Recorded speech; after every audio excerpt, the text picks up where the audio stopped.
Di lereng Gunung Rinjani yang curam, Aulia, seorang guru sekolah dasar berusia 28 tahun, tiba-tiba tergelincir saat hujan deras mengguyur jalur pendakian. Kakinya terpeleset di bebatuan licin, dan dia jatuh ke jurang kecil, berteriak ketakutan. Tak disangka, seorang wanita asing yang mendaki sendirian, bernama Sari, 35 tahun, istri seorang pengusaha sukses di Jakarta, menarik tangannya tepat waktu, menyelamatkannya dari kematian. Namun keduanya akhirnya tersesat bersama di hutan lebat, tanpa sinyal ponsel, memaksa mereka bertahan hidup sambil saling bergantung. Aulia terbangun dengan napas tersengal, tubuhnya basah kuyup oleh hujan yang tak kunjung reda. Matanya membuka perlahan, dan yang pertama dilihatnya adalah wajah Sari, yang sedang membalut luka di lengannya dengan kain darurat dari tasnya. "Kau baik-baik saja?" "Jangan gerak dulu," kata Sari dengan suara tenang tapi tegas, seperti seseorang yang terbiasa mengendalikan situasi. Aulia mengangguk lemah, hatinya berdegup kencang bukan hanya karena jatuh tadi, tapi karena tatapan mata Sari yang penuh kepedulian, sesuatu yang belum pernah dia rasakan dari siapapun sejak lama. Mereka berada di sebuah gua kecil yang Sari temukan untuk berlindung, angin dingin menusuk kulit mereka, dan suara gemuruh petir di luar membuat situasi semakin mencekam. Sari menceritakan singkat tentang dirinya. Dia datang ke Lombok untuk liburan sendirian, mencari ketenangan dari kehidupan perkawinannya yang rumit. Suaminya, seorang pebisnis kaya, sering bepergian, meninggalkannya sendirian di rumah besar mereka di Jakarta. Aulia, di sisi lain, adalah seorang lesbian yang belum pernah terbuka kepada keluarganya yang konservatif di desa kecil di Jawa Barat. Dia mendaki untuk melupakan tekanan dari ibunya yang terus mendesaknya menikah dengan pria pilihan keluarga. "Aku butuh ruang untuk bernapas," gumam Aulia, dan Sari mengangguk mengerti, seolah-olah kata-kata itu juga mewakili hatinya sendiri. Malam itu, sambil berbagi makanan darurat dan cerita hidup, ikatan tak terduga mulai terbentuk di antara mereka. Sari berbagi tentang mimpi-mimpinya yang terkubur di balik peran sebagai istri sempurna, sementara Aulia menceritakan perjuangannya melawan norma masyarakat yang menganggap orientasi seksualnya sebagai dosa. Hujan akhirnya reda di pagi hari, tapi kabut tebal masih menyelimuti hutan. Mereka memutuskan untuk mencari jalan keluar bersama, saling bergandengan tangan untuk menghindari tergelincir lagi. Saat berjalan, Sari tersandung akar pohon, dan Aulia yang menangkapnya, membuat tubuh mereka saling menempel sesaat. Detak jantung Aulia berpacu, dan dia merasakan getaran aneh yang membuatnya bingung. "Kenapa aku merasa seperti ini?" batin Aulia, tapi dia mengabaikannya, fokus pada Surial. Mereka menemukan sungai kecil dan minum air segar, tapi tak ada tanda-tanda jalur pendakian. Sari mulai panik, memikirkan suaminya yang mungkin sudah khawatir, tapi Aulia menenangkannya dengan cerita lucu dari pengalaman mendakinya sebelumnya. Perlahan, tawa mereka bergema di hutan, mencairkan ketegangan. Namun, di balik itu, Sari merasakan sesuatu yang aneh, kehangatan dari Aulia yang membuatnya mempertanyakan perasaan-perasaannya sendiri. Setelah berjam-jam berjalan, mereka akhirnya mendengar suara orang dari kejauhan. Tim penyelamat dari desa setempat sedang mencari pendaki hilang. Saat diselamatkan, Aulia dan Sari saling bertukar nomor telepon, berjanji untuk bertemu lagi di Jakarta. Aulia pulang ke rumahnya di Bandung, tapi pikirannya tak bisa lepas dari Sari. Malam itu, dia menerima pesan dari Sari, "Terima kasih telah menyelamatkan hariku. Mari bertemu lagi." Hati Aulia berbunga, tapi dia tahu ini berbahaya, Sari sudah menikah. Di sisi lain, Sari kembali ke rumah mewahnya, disambut suaminya dengan pelukan dingin. "Kau baik-baik saja?" tanya suaminya, tapi Sari hanya mengangguk, pikirannya melayang ke Aulia. Konflik batin mulai muncul, apakah ini hanya rasa syukur, atau sesuatu yang lebih dalam? Beberapa minggu kemudian, Aulia memutuskan pergi ke Jakarta untuk menemui Sari. Mereka bertemu di sebuah kai kecil di kawasan Senayan, jauh dari mata orang. Percakapan mereka mengalir seperti air, dari cerita masa kecil hingga mimpi-mimpi yang tak tercapai. Sari menceritakan bagaimana pernikahannya diatur oleh keluarga, tanpa cinta sejati, hanya untuk menjaga citra sosial. Aku merasa terjebak, katanya dengan suara lirih. Aulia, dengan keberanian yang baru, berbagi tentang orientasinya, dan Sari tidak terkejut, malah, dia merasa tertarik. Saat tangan mereka bersentuhan di meja, listrik mengalir di antara mereka. Tapi Sari mundur, ingat cincin kawinnya. Ini salah, bisiknya, tapi matanya berkata sebaliknya. Aulia pulang dengan hati campur aduk, tahu bahwa ini bisa menjadi awal dari badai. Di rumah, Ibu Aulia mulai curiga dengan perjalanan mendadaknya ke Jakarta. Kau bertemu siapa di sana? Sudah waktunya kau menikah, Lia, desak ibunya, menggunakan panggilan kecilnya. Aulia merasa tertekan, ingat bagaimana keluarganya yang taat agama akan menolak jika tahu kebenarannya. Sementara itu, Sari mulai menghindari suaminya, sering termenung sendirian. Suaminya, yang sibuk dengan bisnis, tak menyadari perubahan itu. Tapi Sari tahu perasaannya terhadap Aulia adalah sesuatu yang tak bisa diabaikan. Mereka mulai bertukar pesan setiap hari, berbagi rahasia yang tak pernah diceritakan kepada orang lain. Cinta mulai tumbuh, tapi dengan bayang-bayang pengkhianatan. Aulia dan Sari semakin sering bertemu secara diam-diam di Jakarta. Setiap pertemuan seperti pelarian dari realitas, mereka berjalan-jalan di taman kota, berbagi makanan jalanan, dan berbicara tentang segala hal. Sari merasa hidup kembali, seperti gadis muda yang bebas dari beban pernikahan. Denganmu aku merasa benar-benar dilihat, kata Sari suatu hari, matanya berkaca-kaca.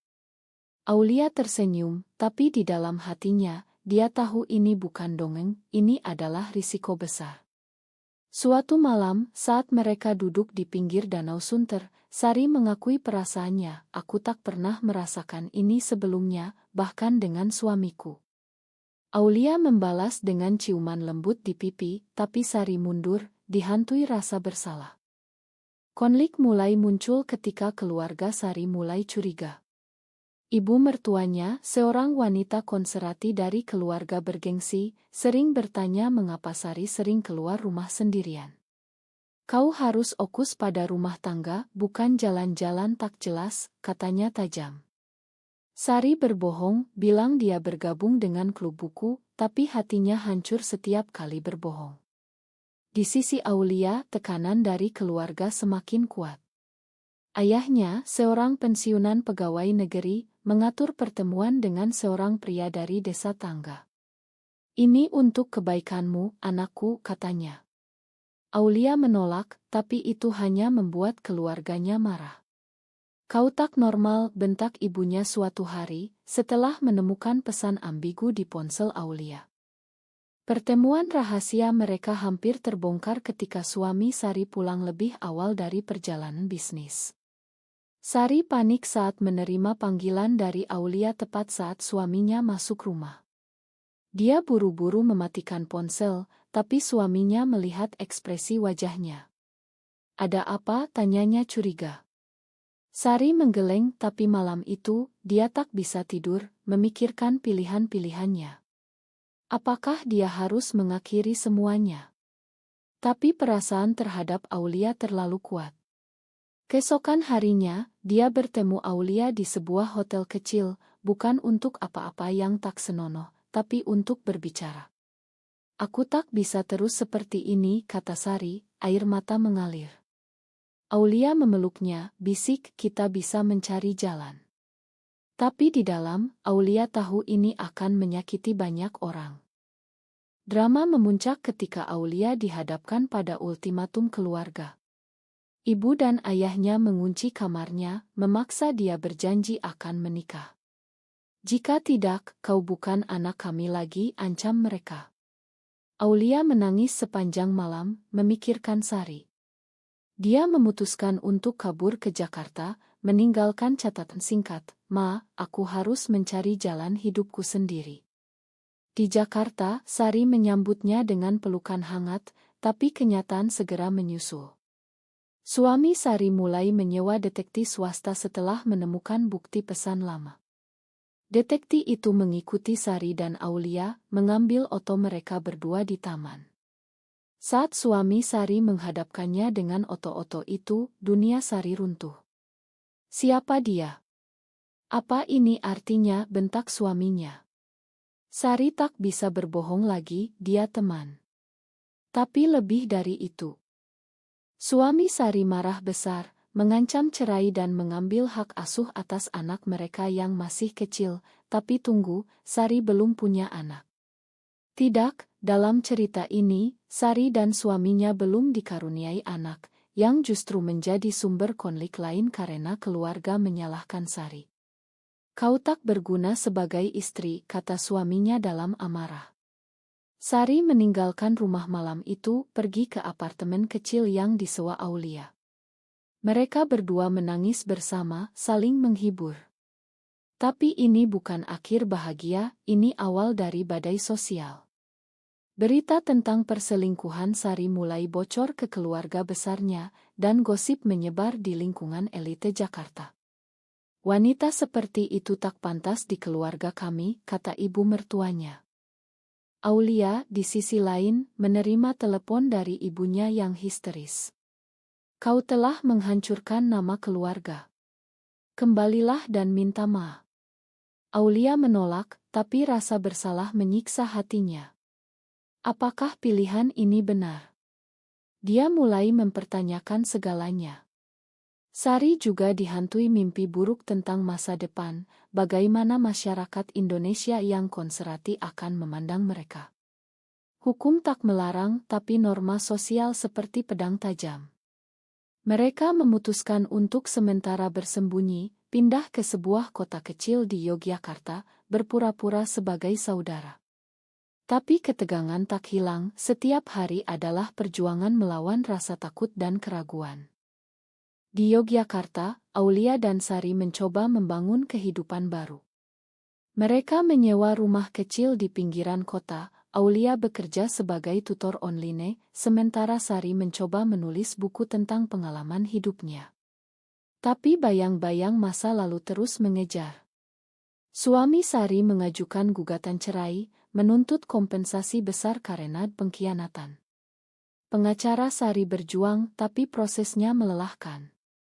"Kau harus memilih, dia atau stabilitasmu," kata pengacaranya. Sari memilih Aulia, tapi dengan harga mahal, dia kehilangan sebagian besar hartanya. Keluarga Sari memutuskan hubungan, memanggilnya pengkhianat agama dan keluarga. Sari menangis setiap malam, mempertanyakan apakah cinta ini layak untuk semua pengorbanan. Aulia juga menghadapi konsekuensi. Keluarganya datang ke Yogyakarta, dipimpin oleh ayahnya yang marah. "Kembalilah, atau kami anggap kau mati," katanya di depan pintu. Aulia menghadapinya dengan air mata. "Ayah, ini aku yang sebenarnya. Aku mencintai Sari." Ayahnya pergi dengan hati hancur, tapi itu membuat Aulia merasa bebas sekaligus kesepian.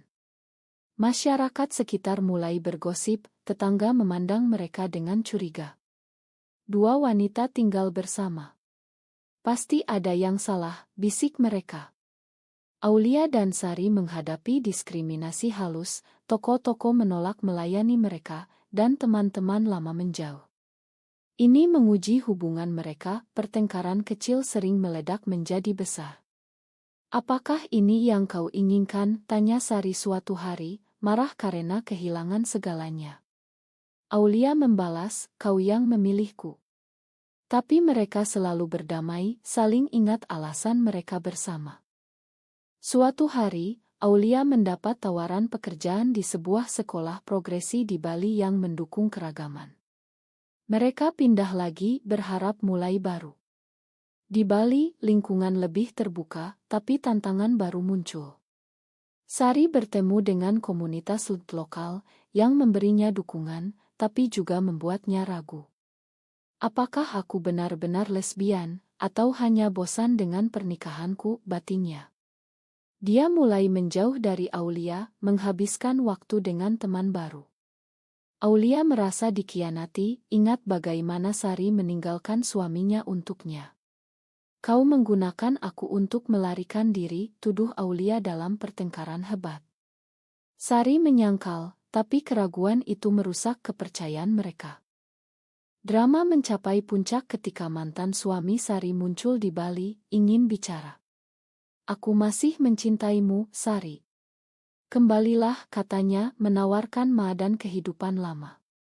Sari tergoda kehidupan dengan Aulia penuh ketidakpastian, sementara dengan suaminya ada stabilitas. Tapi saat melihat Aulia menunggu di rumah dengan mata penuh harap, Sari memilih tetap. Aku mencintaimu, bukan dia, katanya. Tapi pilihan itu membuat Sari kehilangan warisan keluarga terakhirnya. Aulia melihat pengorbanan itu, merasa bersalah dan memutuskan untuk lebih kuat. Mereka bergabung dengan kelompok dukungan LGBTI, berbagi cerita dengan orang lain yang mengalami hal serupa. Ini membuka mata mereka tentang perjuangan yang lebih besar di Indonesia, undang-undang yang ambigu, diskriminasi di tempat kerja, dan tekanan dari agama mayoritas. Namun, konflik internal tak berhenti. Aulia mulai meragukan dirinya, apakah dia egois meminta Sari meninggalkan segalanya. Sari, di sisi lain, dihantui mimpi tentang keluarganya yang ditinggalkan. Suatu malam, setelah pertengkaran, Sari pergi sendirian ke pantai, memikirkan bunuh diri. Aulia mencarinya panik, menemukannya tepat waktu. Jangan tinggalkan aku, bisik Aulia. Mereka berpelukan di bawah bintang, berjanji untuk saling mendukung. Tapi masyarakat tak diam, sebuah artikel gosip online menyebut nama mereka, menyebabkan ancaman dari kelompok radikal. Mereka harus pindah lagi, kali ini ke Surabaya, hidup dalam ketakutan. Di Surabaya, Aulia dan Sari mencoba membangun bisnis kecil, sebuah kedai buku yang ramah. Awalnya sukses, menarik pelanggan progresi. Tapi kelompok konservatif mulai memprotes, memanggil polisi dengan alasan melanggar norma. Polisi datang memeriksa, tapi tak menemukan pelanggaran hukum. Namun, tekanan itu membuat pelanggan menjauh. Kita tak bisa terus lari, kata Aulia. Sari setuju, dan mereka memutuskan untuk berjuang. Sari menulis esai anonim tentang pengalamannya, yang dipublikasikan di media progresi. Respons campur aduk, dukungan dari komunitas LGBTI, tapi hujatan dari masyarakat umum. Kau merusak nilai-nilai Indonesia, komentar netizen. Konflik keluarga mencapai klimaks ketika ibu Aulia jatuh sakit. Aulia kembali ke desa sendirian untuk merawatnya. Di sana, dia dihadapkan pada saudara-saudaranya yang marah. Kau penyebab ibu sakit. Tinggalkan gaya hidupmu itu, kata kakaknya. Aulia menangis, tapi tetap teguh. Saat ibunya sadar, dia berbisik, aku tak mengerti, tapi aku mencintaimu. Itu adalah titik balik kecil, tapi cukup untuk memberi Aulia harapan. Sari, di Surabaya, menghadapi mantan suaminya lagi, yang datang dengan tawaran damai. Aku makanmu, tapi tinggalkan dia. Sari menolak, tapi itu membuatnya merasa sendirian.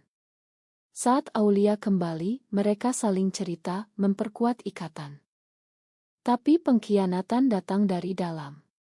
Seorang teman dekat di komunitas LGBTI, yang iri dengan hubungan mereka, membocorkan identitas Sari ke media. Berita meledak, istri pengusaha terkenal jatuh ke pelukan wanita lain. Sari hancur, menyalahkan Aulia karena membawanya ke komunitas itu. Ini salahmu, bentaknya. Aulia terluka, tapi sadar bahwa ini ujian. Mereka berpisah sementara, Aulia kembali ke Yogyakarta, Sari ke Jakarta untuk menyelesaikan cerai. Di masa pemisahan itu keduanya merenung. Sari menyadari bahwa cintanya pada Aulia adalah nyata, bukan pelarian. Aulia belajar bahwa cinta butuh pengorbanan dua arah. Reni mereka dramatis. Aulia datang ke pengadilan cerai Sari, berdiri di belakang sebagai dukungan diam saat Sari keluar sebagai wanita bebas. Mereka berpelukan di tengah hujan. "Makan aku," kata Sari. Mereka kembali ke Surabaya, memperbaiki kai mereka dengan bantuan teman sejati. Tapi masyarakat tak berubah, ancaman terus datang, membuat mereka waspada. Sari mulai kampanye kecil untuk hak, berbicara di acara underground. Aulia mendukung, tapi khawatir keselamatan. Suatu hari, serangan erbal di kai membuat Sari terluka emosional. "Apakah ini layak?" tanyanya. Aulia jawab, "Bersamamu, ya." Tahun berlalu, Aulia dan Sari semakin kuat. Kai mereka menjadi tempat aman bagi banyak orang seperti mereka, meski sering dihadapkan pada oposisi. Sari menerbitkan buku tentang perjuangannya, yang menjadi bestseller di kalangan progresi, tapi juga memicu kontroversi. Keluarga Sari perlahan mendekat, adiknya datang diam-diam, bilang, "Aku bangga padamu." Keluarga Aulia juga melunak, ibunya mengunjungi mereka, meski masih sulit menerima. Tapi damai itu rapuh. Suatu hari, kelompok radikal menyerang kai, merusak properti. Polisi lambat bertindak, tapi komunitas bangkit mendukung. Ini membuat Aulia dan Sari sadar bahwa perjuangan mereka lebih besar dari diri sendiri. Dalam momen tenang, mereka duduk di pantai Bali, mengenang pertemuan pertama di Rinjani. "Jika aku tak jatuh saat itu, kita tak akan bertemu," kata Aulia. Sari tersenyum, atau tersesat bersama. Mereka saling pandang, tahu bahwa cinta mereka telah melewati badai. Tapi pertanyaan tetap, apakah pilihan mereka benar? Sari kehilangan keluarga dan stabilitas, Aulia kehilangan akarnya. Namun, mereka menemukan kebahagiaan dalam kebebasan. Cerita mereka menginspirasi orang lain, tapi juga memicu perdebatan tentang moralitas di masyarakat Indonesia yang berubah lambat. Apakah mencintai seseorang dengan mengorbankan norma sosial dan keluarga selalu merupakan pilihan yang benar, atau justru egois yang menyakiti banyak pihak?